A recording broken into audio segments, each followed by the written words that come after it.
Hi, Burning Bright, or I shall call you BB. Thank you so much for making yourself available. Yeah, I'll have thanks the for having links me. in. You're so welcome. I'll have the links in the description below where people can find you. You are one of the team at Badlands Media, and you and I are going to have a conversation about the Iran war because you say that this is a fake war. How is it fake?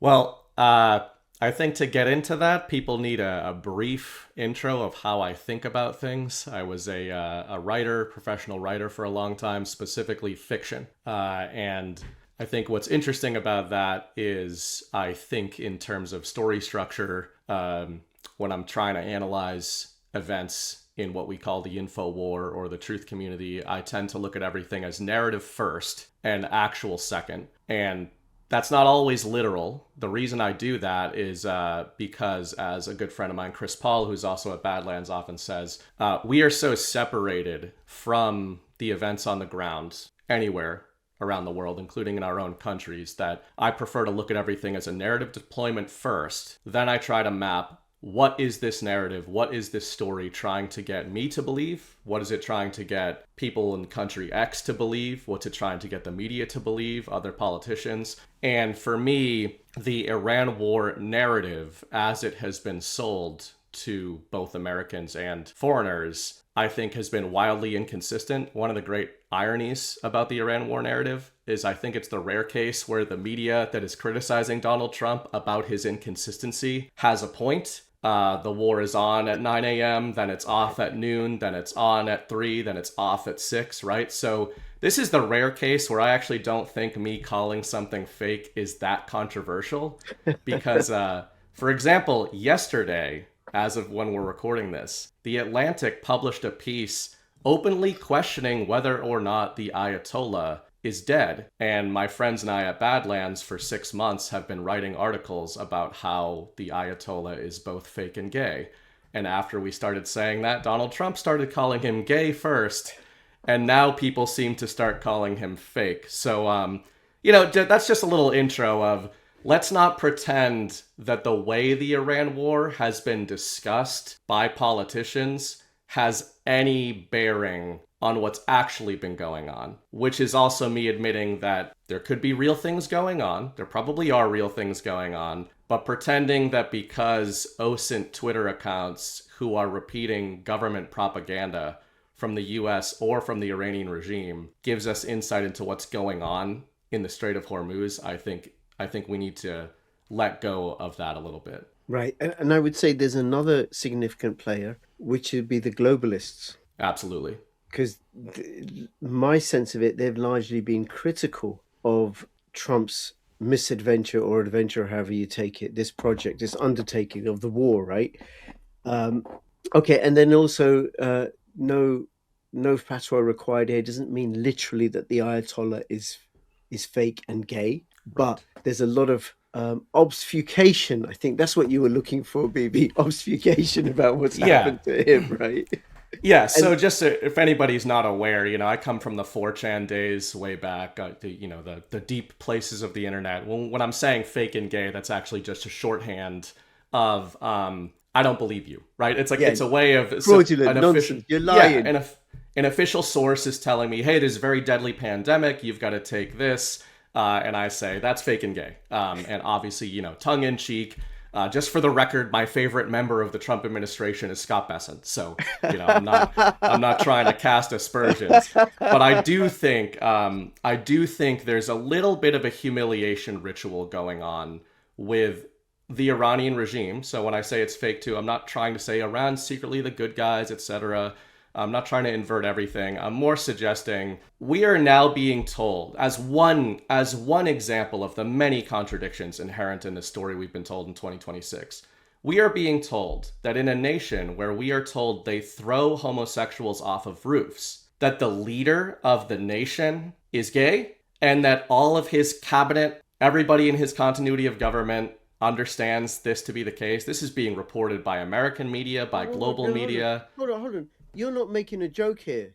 Oh, no, he is being reported. The Ayatollah Khomeini, the son of the late Khomeini, is reported as gay. Now, the Iranian media will not say this out loud, but Donald Trump said this on Truth Social back in March. and the global media, including the New York Times, has not refuted it. So I think he's maybe joking around, Trump, but either way, I think it's just one extra layer of obfuscation, as you said. Of it's either that Donald Trump does not take a really serious geopolitical event seriously at all, which is possible, or my way of reading a lot of Trump's narrative deployments is I think he speaks to multiple audiences, and I think sometimes he gives us these little nods of like, guys, don't worry, everyone's going to freak out for 6 months about this very serious war, but in the midst of this very serious war, I'm going to be memeing on the Iranian regime, and the Iranian regime is going to be memeing against me. That's all this war's been on the internet, is Trump versus the Ayatollah when it comes to memes. And, of course, we're getting all the stories about what's actually happening there. It's just very difficult to confirm any of that. Yeah, no, that's a good point. And the thing about Trump's communication is that what he says sometimes seems, actually very often seems completely outrageous, but then turns out to be accurate. Right. He directs people's attention to a particular issue deliberately, and he's provocative. I mean, a few weeks ago, and I want to go back to the Iran war. It's like when he put out a Truth Social post that he was going to bomb Oman. I don't know how many heads exploded around the world. We can start bombing Oman for crying out. But of course, I think he does that deliberately to throw people off kilter. Absolutely. And also show up as so unpredictable. What do you do with this person? How can you deal with this person? He's not rational. And then people don't know where they're at.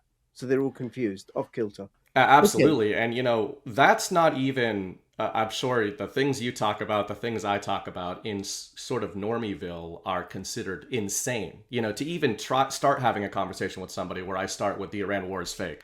Part of what I'm doing there is sort of doing a little bit of a power level test of, are you interested in me saying that? Because then we might be able to engage in, hey, what is fifth generation warfare? What do governments engage in? Psychological operations. Like, we can start talking about, what do I mean by the Iran war is fake?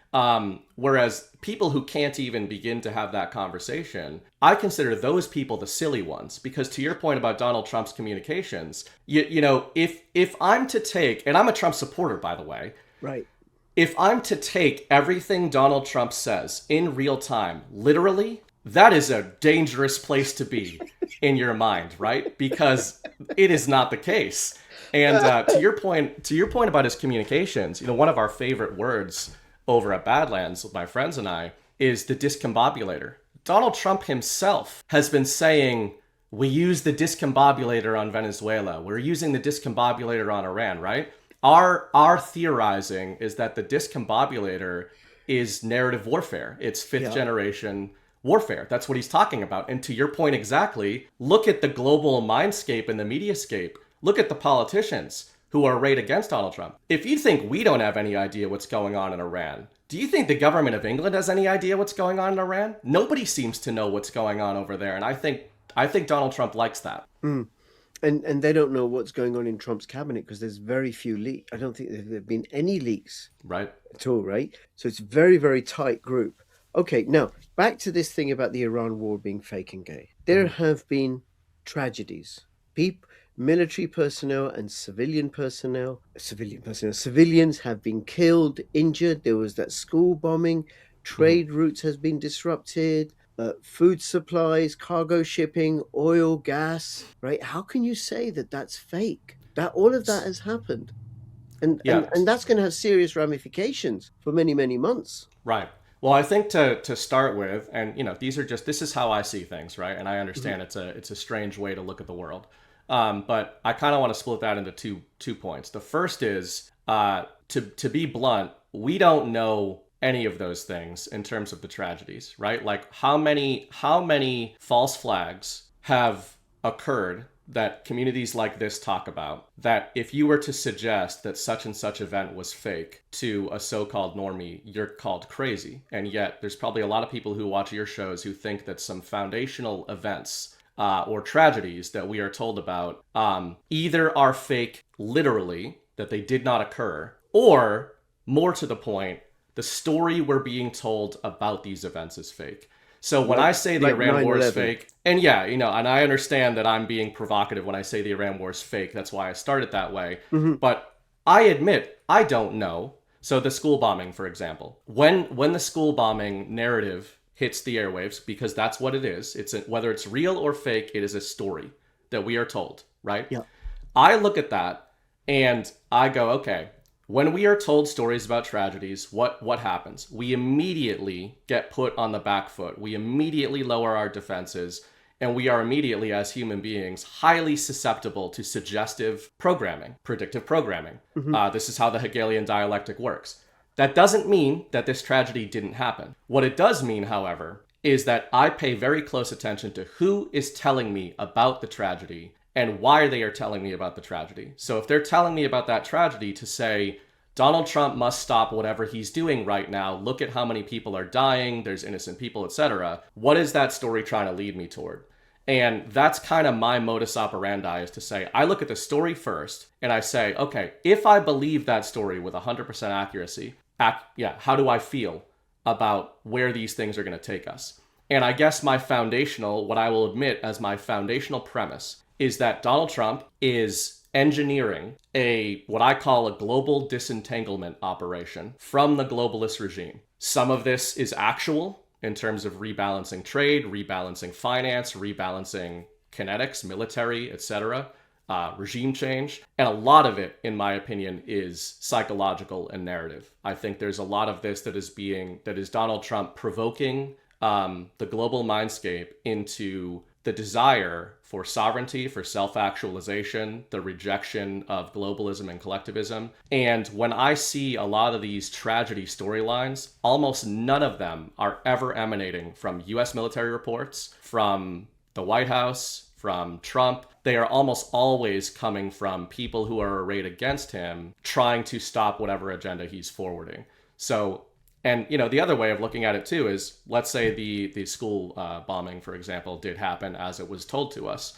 There are obviously actual acts that happen in these global kinetic situations that I think are then blamed. There's false flags that are entirely narrative, and then there's false flags that are actual. But, I think 9/11 happened. I think it was a physical event that happened. Do I believe the story of 9/11? Not even a little bit, right? So in real time, all I would ask people, just broadly, is to say, if you believe that this girl's school bombing is accurate, the kinetic event happened, we can confirm it to our heart's desire based on whatever government sources are telling us this. You take that at face value. Understand that we're in 2026 when we're being told about this event. What new information might we learn about it in 2036 that causes us to reframe everything we're talking about right now?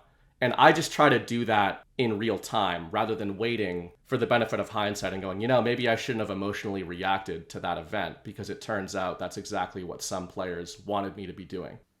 Excuse me, have you signed up for my free newsletter yet? Go to richdoespolitics.com. Okay, but there have been instances where the US has lied about war.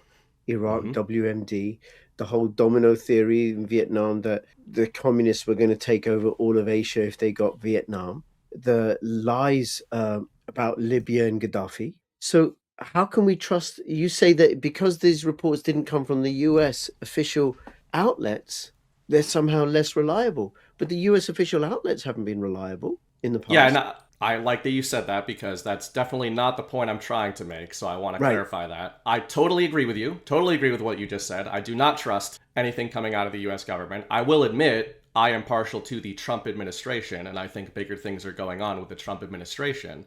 But yeah, we can't take any of these reports at face value. What I meant by that is I look at a trend of who is forwarding such and such reports. So all of the reports we are getting about these tragedies in the Middle East, most of them in 2026 are coming from globalist sources. They're coming from NATO, they're coming from think tanks, they're coming from European governments, or they're coming from the Iranian regime and its online outlets directly, right? Could be true, but what is the incentive structure behind these organizations? And and by the way, what you said in another way is relevant to how I talk about these things. I mentioned the word disentanglement. That's my macro theory of what Trump is doing on the world stage. I think a big part of what he is doing is trying to undo the damages that you're referring to that the US is responsible for in the Middle East. So I am far from an apologist of US adventurism in the Middle East.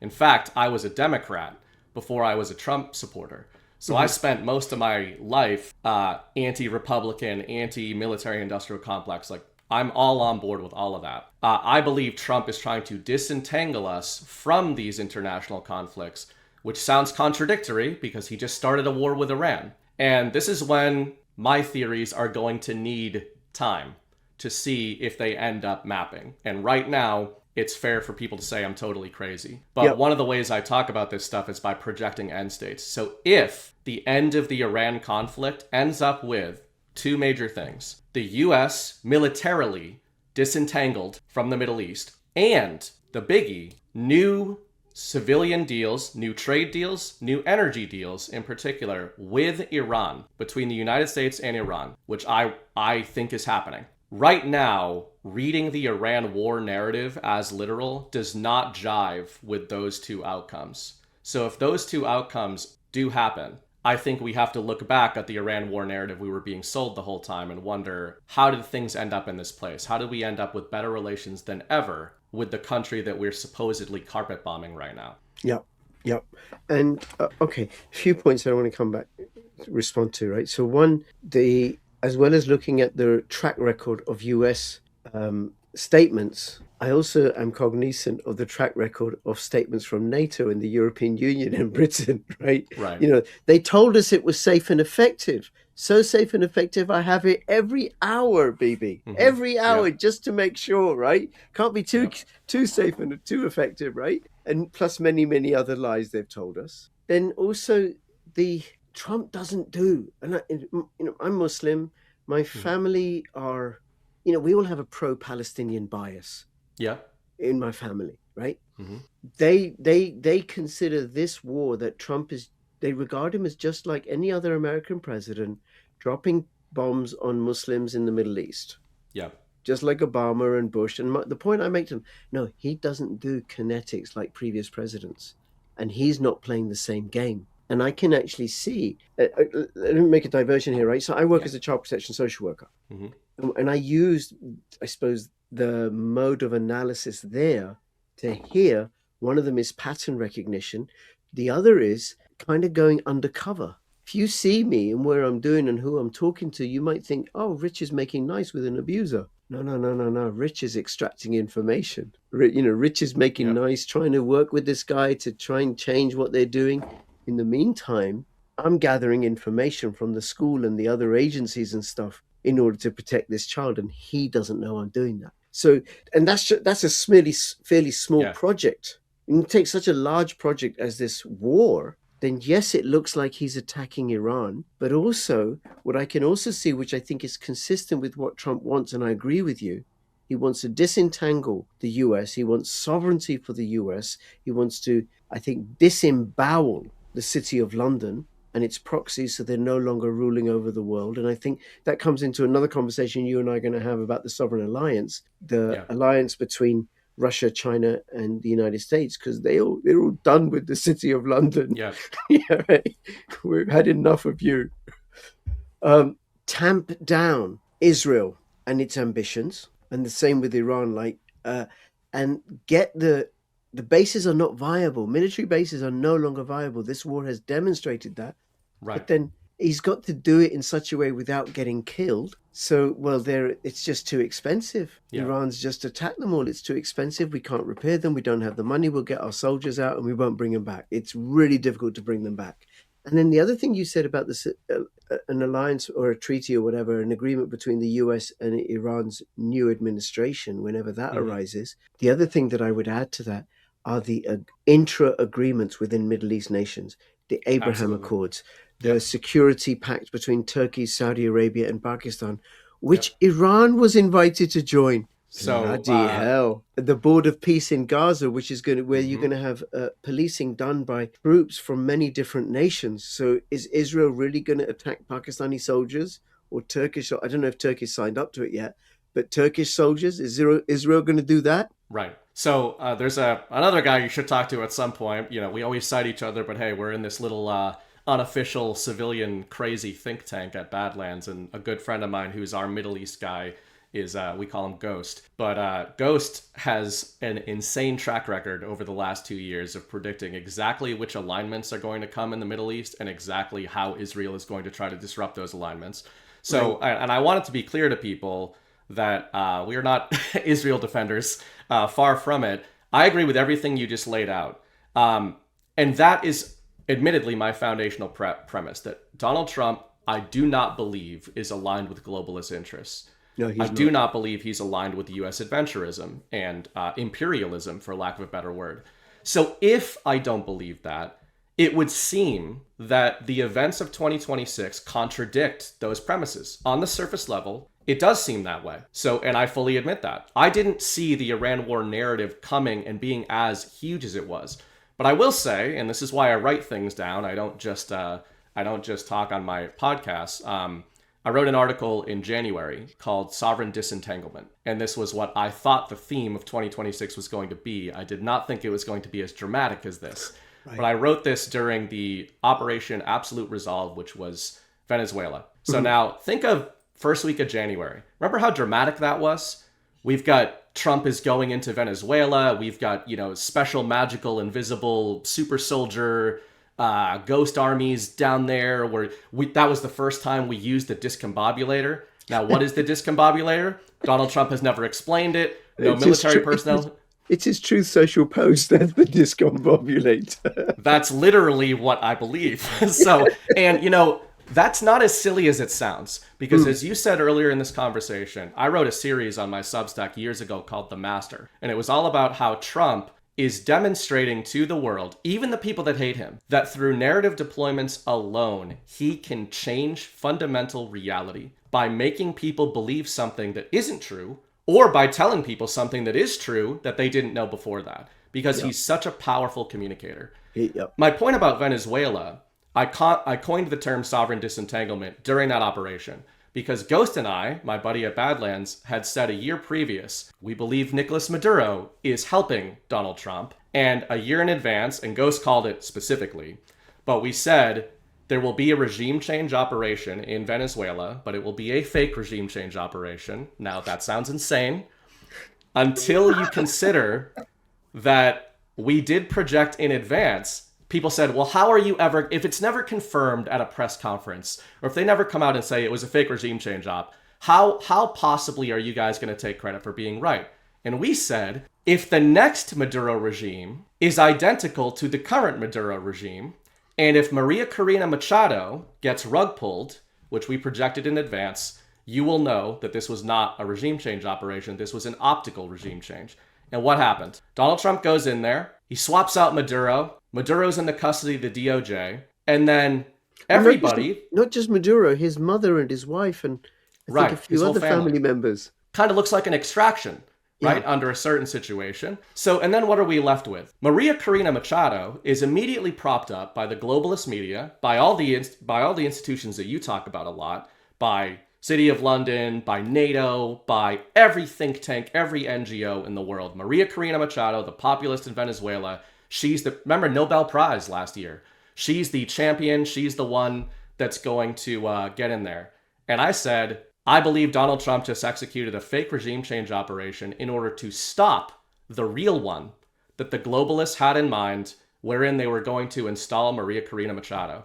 And you will know this is the case if Delcy Rodriguez is installed and endorsed by Donald Trump instead of Machado. So Nicolas Maduro's entire regime, literally, is in power in Venezuela, being run by Delcy Rodriguez. And right after this extremely serious situation, where Venezuela, state sponsor of terrorism, all the designations, is now one of our greatest suppliers, we're going in, Donald Trump kicks out the American energy companies, redoes all their contracts, promises essentially a Venezuelan sovereign wealth fund using the proceeds from the Venezuelan oil sales. To me, that looks like a that looks like the new Pax Americana, which is being framed as Trump dominating the Americas. I think it is Donald Trump freeing the Americas from, admittedly, U.S. intelligence, Western intelligence, Mossad, etc., and the global cartel that they've set up there. And I just had projected, the reason this is related to Iran is I wrote in that January article, might we see this fake regime change template applied to Iran next? Because I felt that Donald Trump had been signaling that. Now, that colors my framing. When I then see a couple months later a regime change operation in Iran, it looked like it was mapping onto my theory. And I did say, in fairness, people can check if I end up being right or laughably wrong. I said if the new Iranian regime that we are left with at the end of Donald Trump's regime change operation looks a lot like the previous one, then I think we're going to have some indication that we saw the same template applied to Venezuela, and all of a sudden we're going to be best friends with Iran. And to your point, final point on this rant, sorry about this long rant. No, please. Is that my final point there would tie into exactly what you said. The most important point I think you made there, and I think the most important thing that a lot of Americans, including Trump supporters, don't understand, is that if you are going to disentangle the United States from the Middle East has to be strong, it has to be sovereign, and it has to have its own ability to defend itself, not just from American interests, but from Israeli interests and from European interests. And from each other. And I think you are seeing the rapid deployment of all of these agreements that Donald Trump is endorsing, which is putting together this mesh in the Middle East that, to your point, is going to allow Trump to step back and remove himself. And now how much of what we're seeing in the interim is real? I would just point to, you know a lot about the Middle East, it sounds like. One of the things Americans have really been educated about in recent years is the concept of face saving. That's massive in Middle Eastern culture. And I think that's what's going on. People, why would they do a fake war? Why would they, or an amplified version of this war? Why are they going back and forth so much if they're actually working together? Because I think Donald Trump is working with elements within Iran. Face saving. Iran gets to save face against the most powerful empire the world has ever seen. If they come out of this without being completely decimated, and if they're stronger somehow at the end of it, which the globalist media is already projecting, that Trump is making Iran stronger, then they're going to have saved face to the Muslim population while transforming their structure with how they deal with the rest of the world. Similarly, I think Donald Trump is being forced to save face with, unfortunately, large swaths of the conservative American base that has been programmed into seeing Muslims as the bad guys because of all this propaganda we've faced throughout administrations. Both sides, I think, are trying to save face and pave the way to tell a new era of stories of a reconvergence or a reconstruction, literally, but also reconciliation. We need not just reconciliation between America and Iran. We need reconciliation between the West and the East. And I think that is the number one opposition, controlled opposition dynamic that the globalists, that NATO, that US think tanks and intelligence has been trying to keep us at each other's throats for the last century. Maybe, because it's been very profitable for them to do so. Very profitable for the City of London, which has made a lot of money out of stoking and fomenting conflict and never resolving it. Okay, now, I asked Grok the other day, I have Super Grok. I said, Super Grok, because that's super. Tell me, using official verifiable sources only, how many civilians, Iranian civilians, and how many Iranian military personnel have been killed in this war? Verifiable sources only. Up to 4,000 civilians and up to 6,000 military personnel. Now, every single one of those deaths is a tragedy and shouldn't have happened because that's somebody's daughter or son or husband or father or mother, right? But in comparison to the two Gulf Wars, to the slaughter of the two Gulf Wars, to the slaughter in Afghanistan, to the slaughter in Somalia, whom we never went to war with, to the slaughter, was it Barack Obama dropped more bombs in Pakistan, first 100 days of his presidency, than George W. Bush did in 8 years, and the US wasn't at war with Pakistan, to the absolute annihilation and destruction of Libya, the richest country in Africa with the highest standard of living. That's nothing. And what it demonstrates is how where the attacks have taken place, it has been military targets largely. Because I think now it could be that the Iranian regime are underreporting civilian deaths and military personnel deaths in order to look strong and big themselves up and everything, right? Mm-hmm. But it could, but if there were more tragedies, surely we'd be seeing the sort of pictures and videos that we saw of Libya, that we saw of Syria, that we saw of Fallujah, that we saw of Gaza. But no, they're not coming out. Well, I'm going to hit you with two things, and the first one's going to be annoying again, but it's just what I'm here for. To a comment you made earlier about the very deadly and very real and definitely not fake pandemic that we all lived through. Maybe anybody watching this show right now who has alternative viewpoints, which I assume you do in this audience, why don't you ask Super Grok after the show how many civilians in the United States officially, according to verifiable sources, died as a result of COVID-19? Yes. And then I want you to look at whatever numbers Grok tells you, and now you have to believe that that's... I'm being tongue-in-cheek, and I know that you don't necessarily believe everything you're reading, but it's important to say these kinds of things, right? Because when we ask for official documentation, we're receiving official documentation. But what is official documentation? It is an official narrative deployment by not just the United States, by a government intelligence apparatus, right? So most of this audience, I'm sure, has their views on intelligence, whether that's CIA, Mossad, MI6, or, Iran, and anybody, China, Russia, like nobody thinks anybody's necessarily the good guys. We don't just trust intelligence apparatus. And yet, the reason I kind of crap all over what I call the OSINT crowd on Twitter a lot, the open source intelligence guys that are always posting, hey, look, we sourced satellite imagery that shows the latest bombing. And then I'll say to them, where'd you get the satellite imagery? From the Department of War, right? You got it from the CIA? So you're all making Twitter accounts talking about how Western intelligence has been lying to you about every world conflict for the last 100 years. And you're citing CIA statistics to me about what's going on in the war. And again, that's point one, is just, I don't know if it's real, I don't know if it's fake, but I will absolutely not take the word of the Iranian regime about how many civilians have been killed. Just like, in fairness, I won't take the United States CIA or Department of War when they say no civilians have been killed, right? That's entirely fair to completely invert what I said on the opposite direction. So what are we left with? We're left with stories that are being told. And instead of just saying none of this matters, it's all stories, that's not what I mean.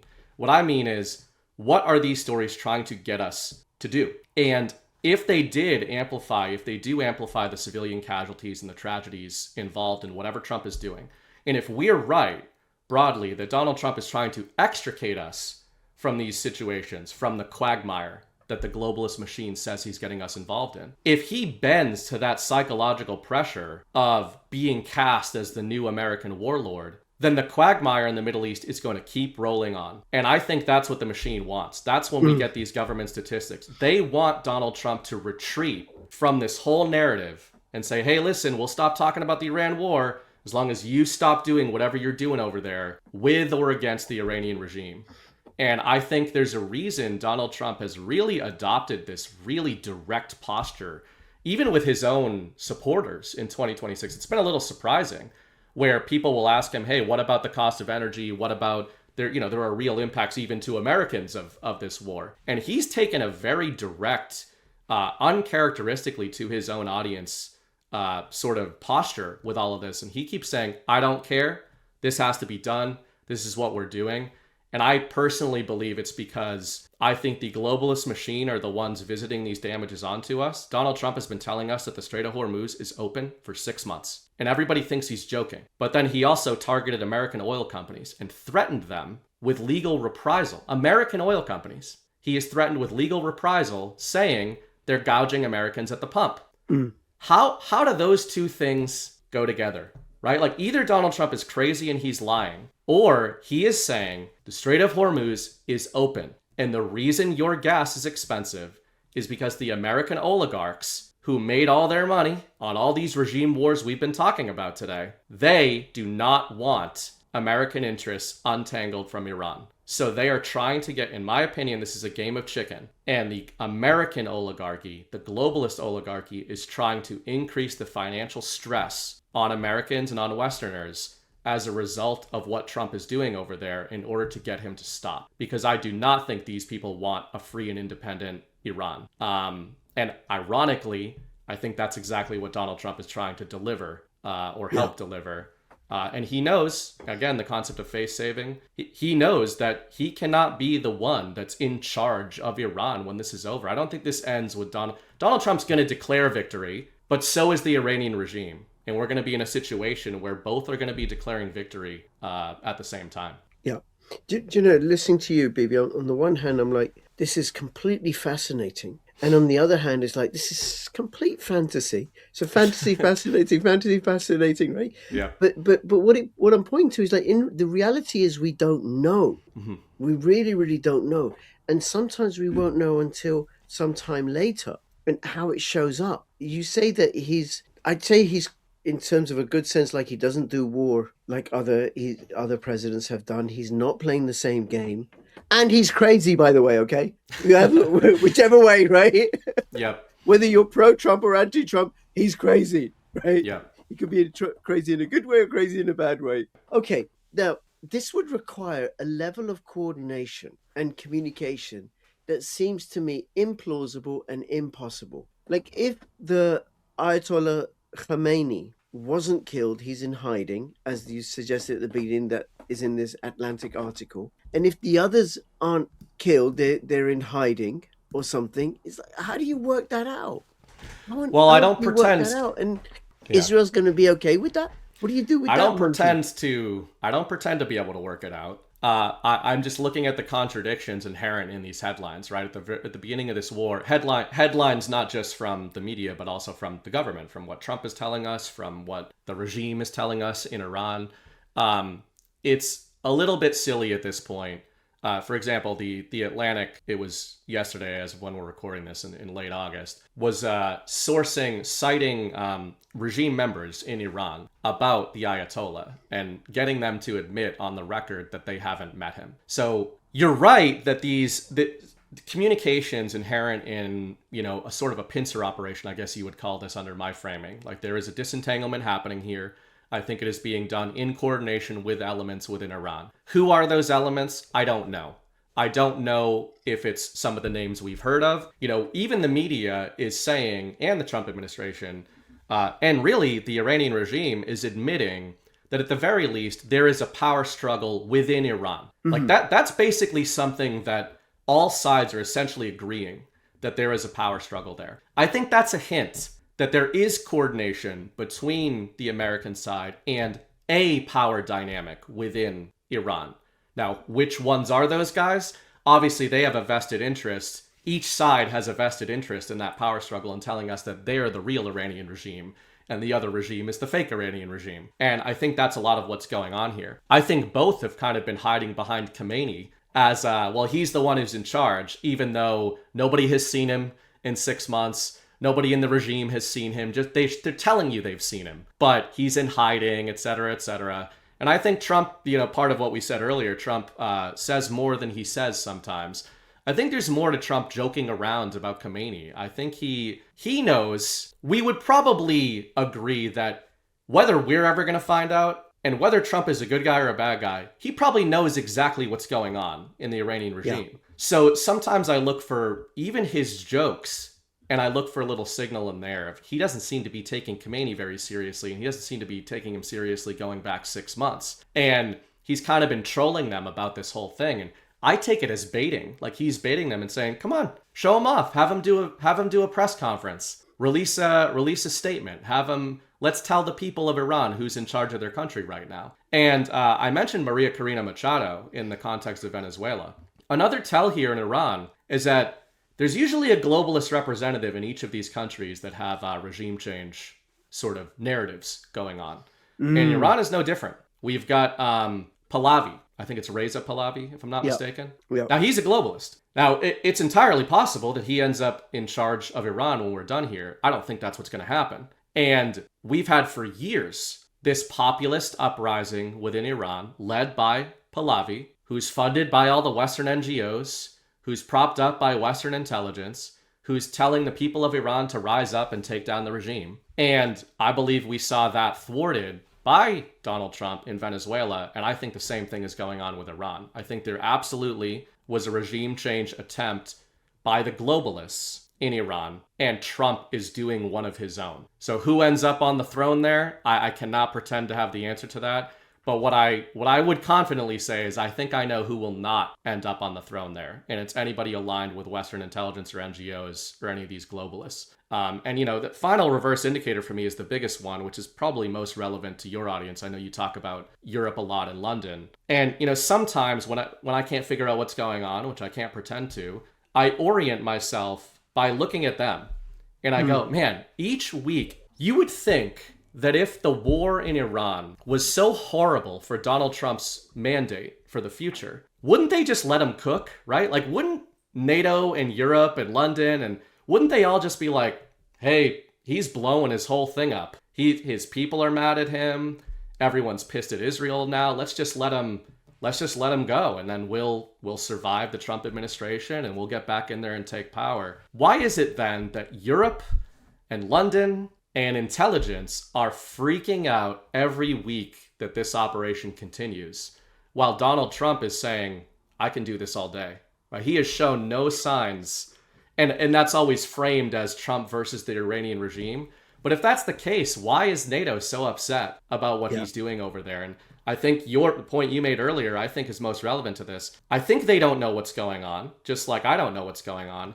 But I think they fear that at the end of this operation, the Iranian regime is going to be entirely separated from Western interests, and the Middle East is going to be entirely separated from Western interests. And I don't think that they can abide that. Yeah, that's a really good point. That hadn't occurred to me, because what I have seen is how the British government has been involved in every single American misadventure throughout my adult life, shoulder to shoulder, right from the very start, except this one. None of them are helping us, right? And Trump has been signal boosting that from the very beginning. I had said that one of the main indicators for me was if Donald Trump is waging a very serious war against the Iranian regime, why are 2/3 of his attacks on social media against our allies throughout this whole conflict? Yeah. You know, and maybe why, both, maybe they're not mutually exclusive, but it's kind of interesting. And why that is to do with all the money that the city and influence that the City of London has through the shadow banking system, and the money that it makes through the shipping insurance from raising premium, like stopping premiums for the first time ever in its 300 plus year history. They didn't do that during the 8-year Iran-Iraq war. Yeah. They just raised their premiums. They said, no, we're not going to insure you now if you try and go through. And you know, and to your point, you know what stops that? If at the end of this, the Iranian regime is providing the protection, or is going to the US for the insurance. There you go. Yeah. So that was very interesting. And then the other successes that I think Trump is also causing out of here, right, is putting the squeeze on Ukraine and European and British support for Ukraine, because it's Europe that relies on the Middle East for oil and gas. That's not available to them anymore. They got to go to Russia or the United States. And he's done an incredible job for the United States. You know, although I think it's a mistake that you're drawing on your gas and oil that you have versus doing what Britain is doing, which is just keeping it safe in ground so we don't lose it. Just keep it safe. Don't use it. Just keep it safe. Much, much better. Well, don't bother heating your homes. Just keep the oil safe. You don't want to run out. Yeah. Don't be like those Americans sitting in their air-conditioned houses. That's how you destroy the world. What you just said too. Have warm homes in the winter. Don't be like them. Yep. Selfish Americans. So that will get us into another conversation we'll have. But Ukraine was my entry into the info war. So I 100% agree with you. And that is where I started building a lot of the crazy mental templates that I have continued to apply.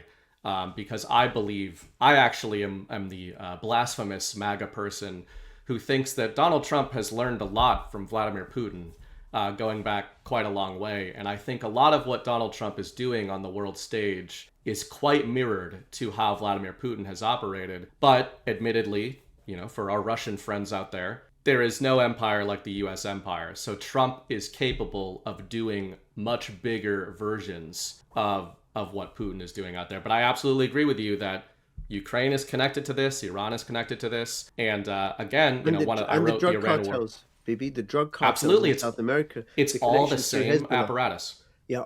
It's all the same apparatus and two fronts. You mentioned Hezbollah, so there's the kinetic apparatus, there's the kinetic cartels. You got Hezbollah, you've got ISIS, you've got the Azov Battalion.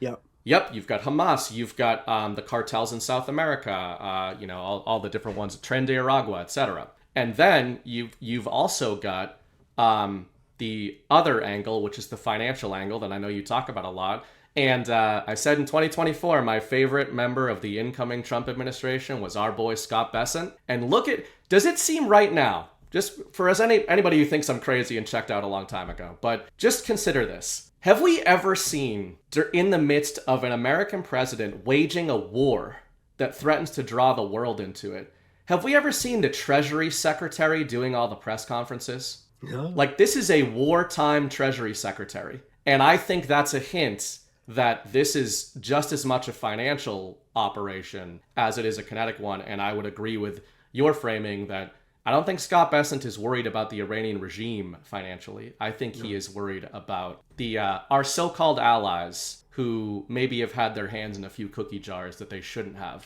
over the last few decades. Scorpions. But absolutely. The other thing that I want to say, I don't know if you know this, and you probably have thought of this, right, is the pauses in the fighting. Attack for a bit, come up with a reason to stop, and then stop for a bit. Then attack for a bit, come up for a reason to stop. Those pauses allowed the United States to gather intelligence on who the Iranian regime were contacting. Where was the money coming in? Where was the weaponry coming in? Who were they reaching out to?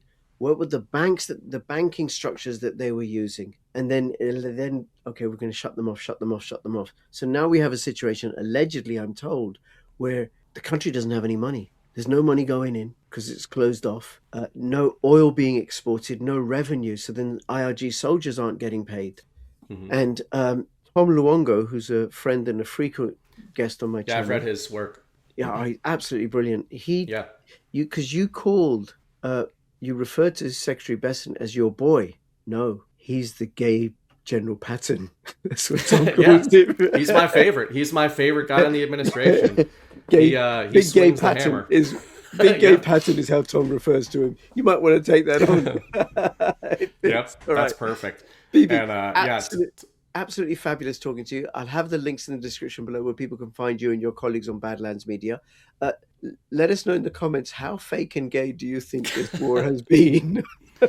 Yeah. Hey, I could be fake and gay. You don't know. Yeah. I have a kid, but you guys don't know that. You just have to take my word for it. Don't know. No, you say you have a kid, right? Right. All right. Yeah, we don't know. BB, thank you so much. Thank you, everybody, for watching. Please comment, like, and subscribe. This is Rich and BB signing out. All the best. Bye-bye.